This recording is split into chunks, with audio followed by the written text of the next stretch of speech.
Sidang jemaat kekasih Tuhan, tibalah kita dalam pemberitaan sabda Tuhan, firman Tuhan dari kitab 2 Raja-Raja. 2 Raja-Raja pasal 2 ayat 1 sampai 12. Sebentar untuk bagian bacaan firman Tuhan ini, saya mohon kerjasama dalam hal ini dari KAR. Saya mohon kesediaan Ibu Erla membacakan ayat 1 sampai 6, sedangkan ayat 7 sampai ayat 12 dari pemuda saya mohon kesediaan Adi Domi. Mari kita berdoa untuk pemberitaan sabda Tuhan. Kami datang ke hadapan hadirat-Mu ya Tuhan, kami sungguh bersyukur untuk kesempatan indah untuk kami beribadah bersama-sama memasuki hari yang pertama di bulan yang ke-6 yang Tuhan anugerahkan ini. Dan saat ini tiba waktunya untuk kami membaca, mendengar, merenungkan firman-Mu ya Tuhan. Kami mohon tuntunan-Mu, kami mohon Roh Kudus Tuhan menguasai kami, sehingga kami mampu mengerti dan tersimpan di dalam diri kami. Dan Roh Kudus Tuhanlah yang kami andalkan untuk kami melakukan maksud firman dalam hidup sehari-hari. Dan hamba-Mu yang saat ini Tuhan percayakan untuk memberitakan sabda-Mu. Hamba ini adalah manusia yang lemah, terbatas, bahkan tidak layak. Karena itu mari Tuhan berkarya dalam diri hamba-Mu ini. Kiranya Tuhan layakkan hamba-Mu ini dan kami mohon Tuhan yang berbicara, sehingga kami semua memahami dan diberkati oleh sabda-Mu. Mari datang dan berfirmanlah ya Tuhan dalam Yesus Kristus, firman yang hidup kami berdoa. Amin. Elia naik ke surga. Menjelang saatnya Tuhan hendak menaikkan Elia ke surga dalam angin badai, Elia dan Elisa sedang berjalan dari Gilgal. Berkatalah Elia kepada Elisa, "Baiklah, tinggallah di sini, sebab Tuhan menyuruh aku ke Betel."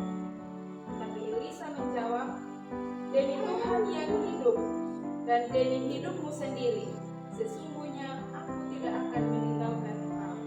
Lalu pergilah mereka ke Betel. Pada waktu itu keluarlah rombongan nabi yang ada di Betel mendapatkan Elisa.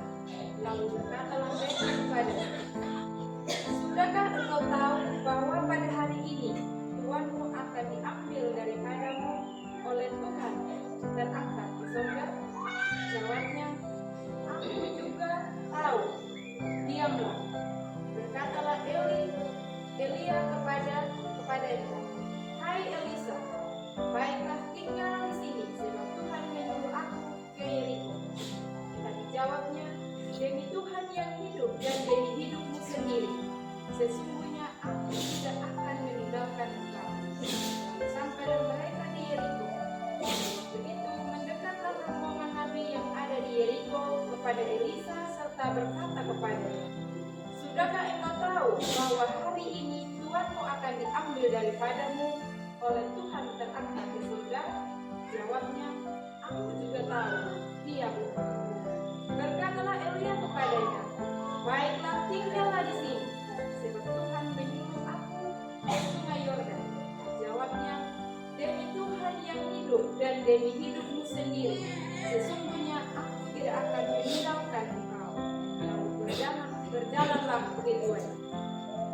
50 orang dari rombongan nabi ikut berjalan, tetapi mereka berdiri memandang dari jauh. Ketika keduanya berdiri di tepi sungai Yordan, lalu dia mengambil jubah, digulungnya, dipukulkannya ke atas air itu, maka terbagilah air itu ke sebelah sini dan ke sebelah sana, sehingga menyeberanglah keduanya dengan berjalan di tanah yang kering. Dan sesudah mereka sampai di seberang, berkatalah Elia kepada Elisa, "Mintalah apa yang hendak kulakukan kepadamu." sebelum aku terangkat dari padamu. Jawab Elisa, biarlah kiranya aku mendapat 2 bagian dari rohmu. Berkatalah Elia, yang kau minta itu adalah sukar. Tetapi jika engkau dapat melihat aku terangkat daripadamu, akan terjadilah kepadamu seperti yang demikian. Dan jika tidak akan terjadi. Sedang mereka berjalan terus sambil berkata-kata, tiba-tiba datanglah kereta berapi dengan kuda berapi memisahkan keduanya. Lalu naiklah Elia di surga dalam angin badai. Ketika Elisa melihat itu, maka berteriaklah ia, Bapakku, Bapakku, kereta Israel dan orang-orangnya yang berkuda. Kemudian tidak dilihatnya lagi.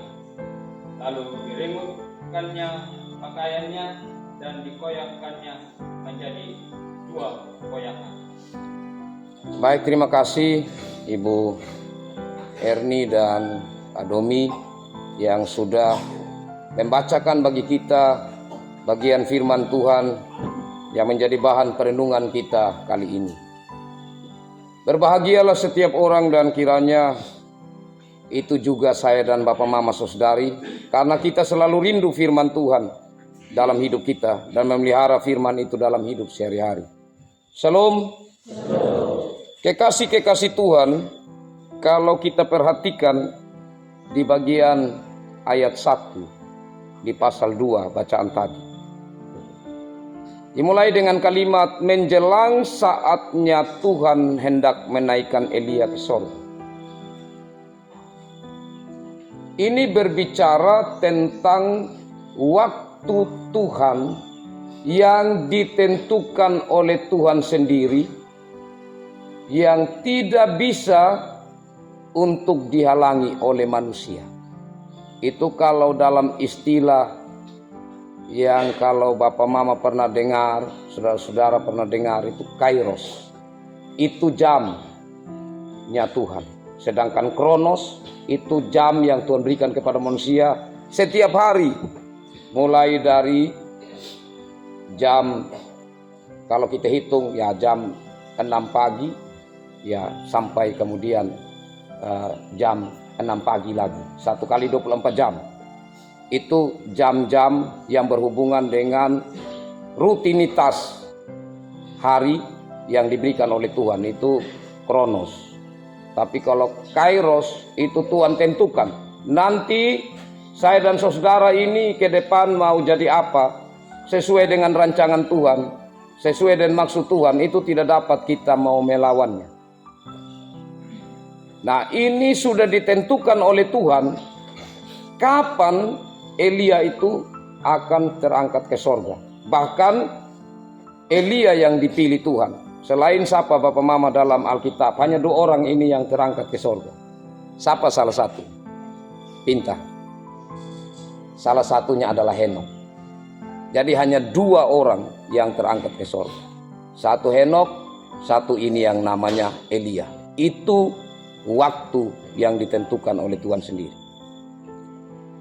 Nah, kemudian kekasih-kekasih Tuhan, yang kita akan melihat secara khususnya, saya memang coba memberi tema kecil di sini, meskipun saya lebih suka kalau untuk memberi ya penerapan dari firman Tuhan ini atau perenungannya terayat.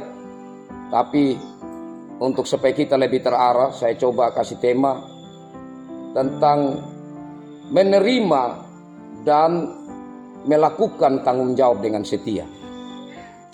Kita perhatikan di sini mulai selanjutnya ayat 2, kekasih-kekasih Tuhan. Di sini ada permintaan dari Elia kepada Elisa dan bagaimana jawaban dari Elisa. Ayat 2 sampai ayat 6 ini 3 kali Elia minta supaya Elisa tinggal. Tapi 3 kali juga Elisa tetap mau ikut dengan Elia. Pertama itu di Betel. Jadi dari Gilgal mau menuju ke Betel, Elia bilang tinggal saja di sini, tidak usah ikut lagi sama saya. Elisa bilang, tidak, demi Tuhan dan demi hidupmu saya tetap ikut engkau. Sampai di Betel, ini tempat pentingnya. Kalau Betel, kalau kita ingat itu kan tempat di mana Yakub bergumul dengan Tuhan di sana, dan dia menamakan tempat itu Betel, dan kemudian dia menamakan El Betel yang berarti rumah Tuhan. Dari Betel itu menuju ke Yeriko. Sampai di Yeriko, di sana ada rombongan nabi. Jadi ini sebenarnya anak-anak dari para nabi. Jadi mereka ada satu rombongan, mereka kemudian mengatakan kepada Elisa, Elisa, ini engkau tahu tidak kalau tuanmu ini akan diangkat oleh Tuhan ke sorga? Saya sudah tahu, kamu diam. Apa maksudnya di sini? Artinya Elisa tidak mau komitmennya terganggu oleh suara-suara godaan dari luar atau hal yang baginya tidak penting, atau baginya itu hanya mengganggu saja. Pikirannya, komitmennya untuk berjalan terus bersama-sama dengan Elia. Dan di situ juga Elia masih bertanya lagi kepada Elisa. Ya, sebaiknya engkau tinggal saja di sini. Sebab Tuhan akan menyuruh aku lagi ke Sungai Yordan. Jadi dari Yeriko mau ke Sungai Yordan lagi. Elisa bilang, tidak, saya tetap ikut. Demikian pun sampai nanti di Sungai Yordan. Di sana ada 50 rombongan nabi. Mereka masih juga omong seperti yang tadi di rombongan yang ada di Yeriko. Sampai di Sungai Yordan, di situ juga masih disampaikan oleh rombongan nabi ini. Engkau sudah tahu kan? Ya, saya sudah tahu, diamlah.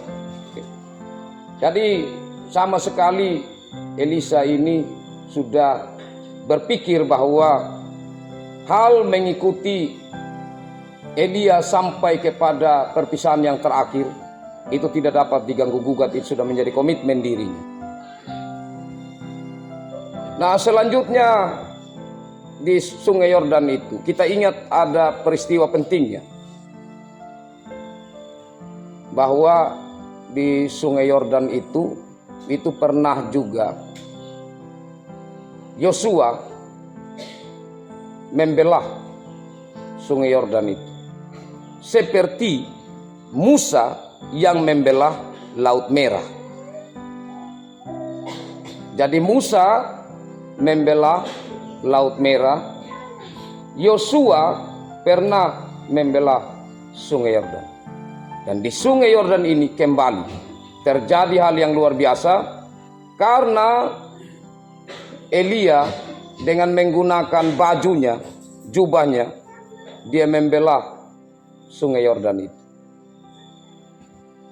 Dan di situ yang terakhir sebelum peristiwa membelah sungai itu dan menyeberang ke sebelah, masih juga Elia minta supaya Elisa tinggal. Tapi Elisa tidak mau tinggal, dia tetap ikut. Dia menyeberang setelah Sungai Yordan itu terbelah, dia menyeberang bersama-sama dengan Elia ke sebelah. Dan 50 orang rombongan nabi itu tetap ada di sebelah, mereka tidak ikut. Entah kenapa, apa yang mereka pikirkan sehingga mereka tidak ikut. Tapi Elisa tetap mengikuti Elia. Dan kalau kita perhatikan di akhir cerita, khususnya sampai di ayat 12 tadi, itu datanglah kereta berkuda yang berapi dan menjemput Elia. Elia terangkat. Sempat waktu kereta kuda yang mengangkut Elia itu terangkat, sempat Elisa berteriak, "Bapakku, Bapakku." Sampai kemudian kereta itu hilang. Dan karena sedih yang mendalam, perpisahan itu yang tentu momen yang tidak pernah terpikirkan oleh Elisa, sehingga Elisa mengoyak, ya, dia merobek bajunya. Baik, dari sepenggal cerita yang saya ulas sedikit kembali kepada kita ini, Maka apa yang dapat kita lihat, yang dapat menjadi pelajaran penting bagi kita saat ini, kekasih-kekasih Tuhan. Yang pertama kita melihat dari Elia, di mana Nabi Elia ini adalah nabi yang sangat terkenal di lingkup kehidupan bangsa Israel. Karena Nabi Elia ini nabi yang sungguh beriman kepada Tuhan, dan ia berani untuk mempertaruhkan itu di hadapan bangsa Israel, bahkan di hadapan para Baal. Kita ingat peristiwa di Gunung Karmel, di mana saat itu pertarungan yang hebat. Para nabi Baal berhadapan dengan Elia seorang diri. Jadi Elia bilang, silakan, kamu doa sudah, kamu duluan, doa sama kamu punya dewa, supaya dia kasih turun api, bakar ini kamu punya korban. Sudah taruh korban di atas mezbah. Mereka berdoa, tidak turun api. Sampai mereka mulai pakai pisau lah, pakai parang-parang tajam, mereka gores mereka punya badan. Dan harapan supaya dewa ini lihat kasihan dan dengar permintaan mereka, penuhi permintaan mereka. Tapi tidak juga terjadi itu. Sampai mereka menyerah. Karena mereka sudah lemas karena darah banyak yang keluar. Giliran tiba, gilirannya Elia bilang sama bangsa Israel. Waktu itu kan sudah tidak turun hujan 3 tahun. Air susah. Tapi Elia bilang, ambil air, siram ini korban. Siram terus sampai ini selokan yang ada di bagian bawah mezbah ini penuh. Mereka mulai ambil air itu, juga pasti yang lain mengomel-mengomel. Ini ada susah air begini, kenapa dia suruh lagi tumpah air lagi di mezbah? Coba suruh tumpah minyak, itu masuk akal supaya cepat ini korban sudah terbakar. Ini air. Tetapi kemudian setelah sudah air itu disiram dan dia berdoa, api turun dan membakar habis semua korban yang di atas. Air yang tadi siram itu menjadi bagaikan bahan bakar. Tadi itu menunjukkan salah satu kisah dari iman Elia ini. Dan Elisa adalah salah satu murid yang selalu mengikuti Elia. Dan bagi Elisa sendiri, ia yang lebih utama, ia yang lebih sulung dari murid-murid yang lain atau pengikut-pengikut Elia yang lain.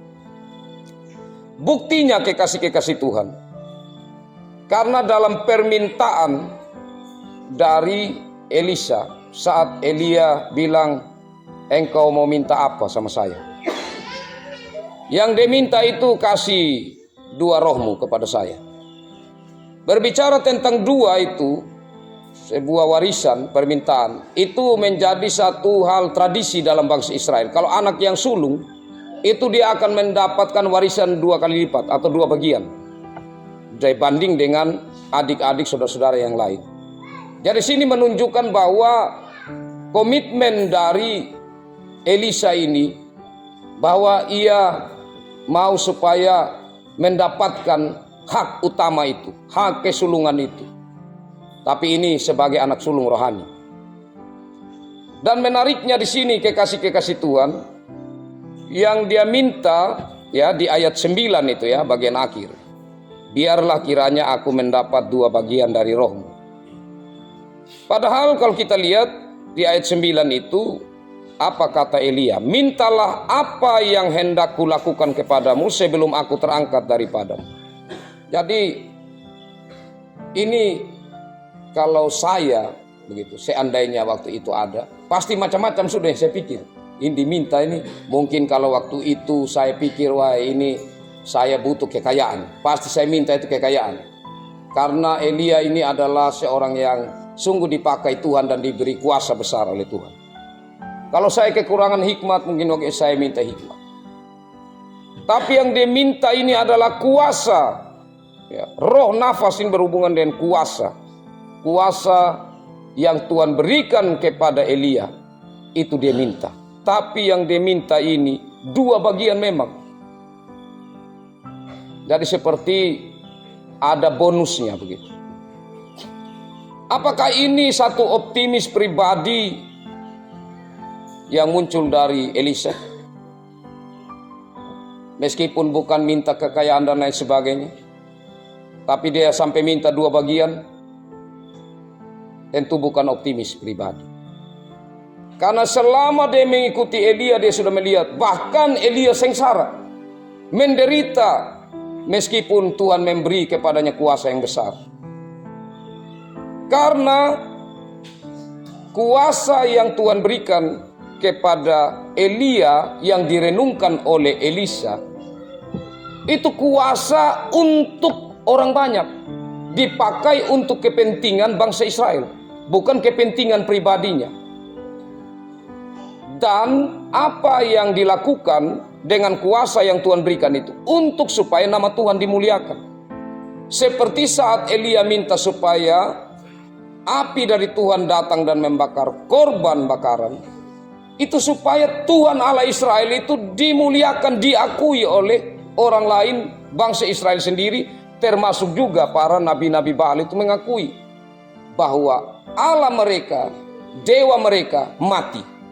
Tetapi Allah Israel, tetapi Allah yang disembah oleh Elia adalah Allah yang hidup, berkuasa, dan memperhatikan anak-anak.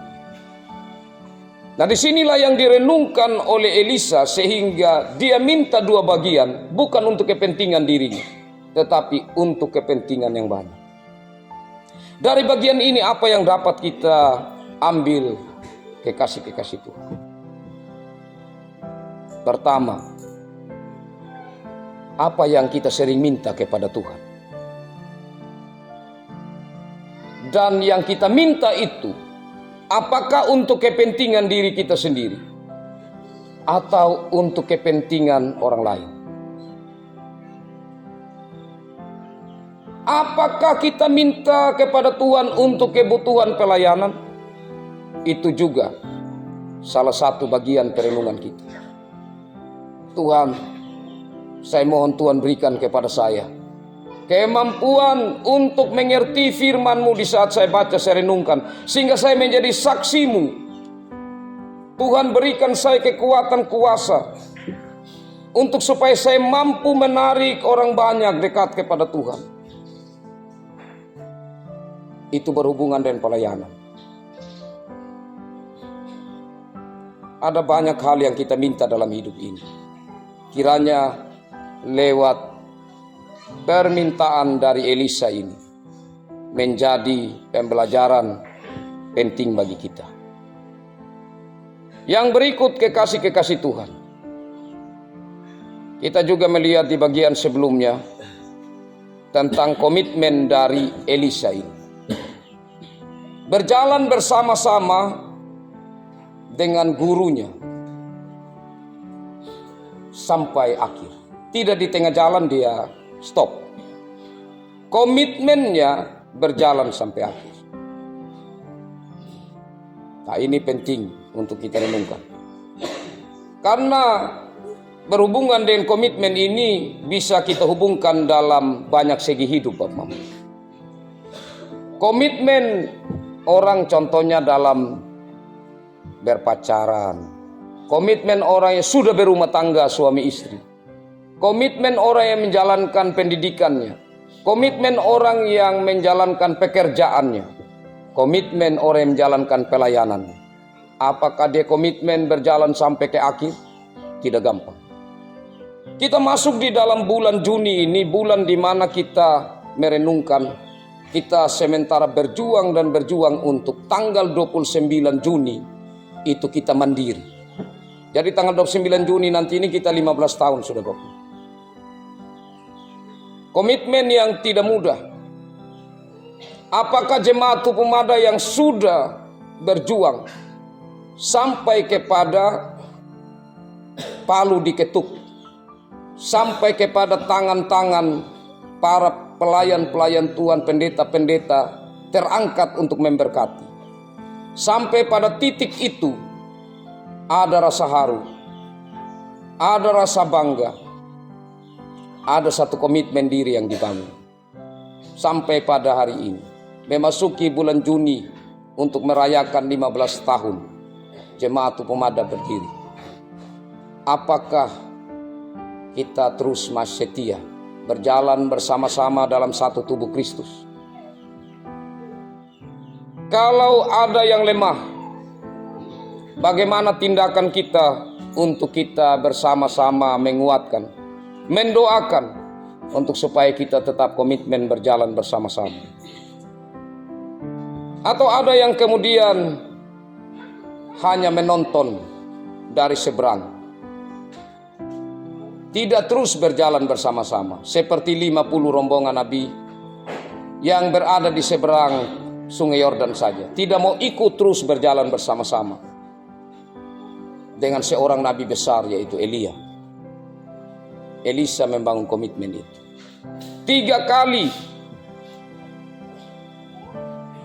Tentu kalau kita bisa saja kita bilang, oh memang ini saya punya guru, tidak mau, memang saya ikut. Kok sampai 3 kali ini suruh saya tinggal?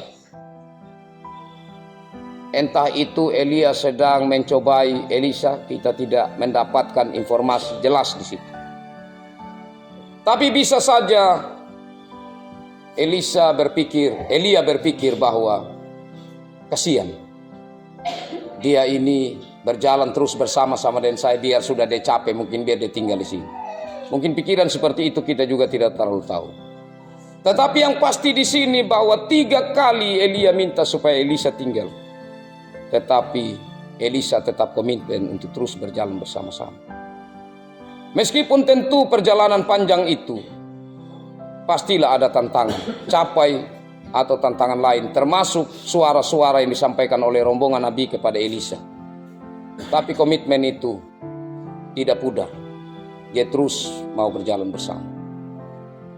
Inilah satu hal yang kita juga dapat pelajari tentang komitmen dalam perjalanan melayani Tuhan. Komitmen dalam perjalanan iman kita untuk terus berjalan dengan setia. Dan selanjutnya yang terakhir, Bapak Mama kekasih Tuhan, kalau kita melihat dari ayat-ayat selanjutnya ya, setelah ayat 12 ini, itu menunjukkan bahwa Elisa ini tidak setelah menerima kuasa dari Elia, dia tidak tinggal diam, tetapi dia mempertanggungjawabkan itu. Dia tidak bingung, bagaimana saya melewati lagi ini sungai? Sekarang ini sungai sudah kembali tertutup, bagaimana saya bisa lewat lagi? Tapi jubah yang tadi jatuh saat Elia terangkat, dia ambil itu dan dia coba pukul Sungai Yordan itu. Sungai Yordan itu terbelah. Kalau kita pikir, wih, mabiha teh karena kelap, dia punya baju, na kopi, engkuahana, dah, bukan itu baju yang punya kuasa, itu hanya sarana. Tapi yang punya kuasa itu adalah Tuhan. Tuhan yang memberi kuasa supaya itu terbelah. Artinya kekasih-kekasih Tuhan, ada banyak sarana yang Tuhan pakai untuk membuat kita melihat keajaiban-keajaiban dalam hidup ini. Ya seperti daun-daunan yang menjadi obat-obatan dan lain sebagainya. Itu bisa sarana yang dipakai Tuhan. Tetapi pada dasarnya apa yang dipakai itu tidak punya kuasa. Termasuk orang, dukun atau siapalah begitu. Ya, dia tidak punya kuasa. Yang punya kuasa itu Tuhan, kalau Tuhan perkenankan kepadanya dan memberkati daun-daun atau apa yang dipakai untuk penyembuhan, maka itulah yang menjadi sarana yang dipakai Tuhan untuk kesembuhan. Karena itu kekasih-kekasih Tuhan, sarana apa yang Tuhan percayakan kepada kita, kita gunakanlah untuk kemuliaan Tuhan. Karena pasti Tuhan berikan sesuatu kepada kita, itu bukan untuk diri kita sendiri. Tuhan berikan sesuatu kepada kita, ada maksud dan tujuan dari Tuhan. Baik itu kepintaran, baik itu kekuatan secara fisik, dan lain sebagainya Tuhan anugerahkan dalam hidup kita, termasuk materi dan apa segala macam. Mari kita renungkan bahwa Tuhan punya maksud untuk semuanya itu. Dan biarlah saya dan saudara menjadi anak-anak Tuhan yang memiliki komitmen. Kita baru saja melewati peristiwa perayaan kenaikan Yesus ke sorga. Murid-murid diberi tugas tanggung jawab, pergilah jadikanlah semua bangsa murid.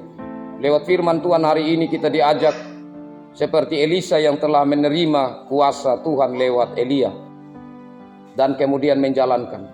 Jangan simpan amanah Tuhan itu. Jalankan dengan tanggung jawab. Jalankan dengan komitmen setia. Tuhan tidak membiarkan kita sendiri. Kita akan mampu melakukan karena Roh Kudus Tuhan menuntun kita. Tuhan memberkati firman-Nya dan memberkati kita semua. Amin.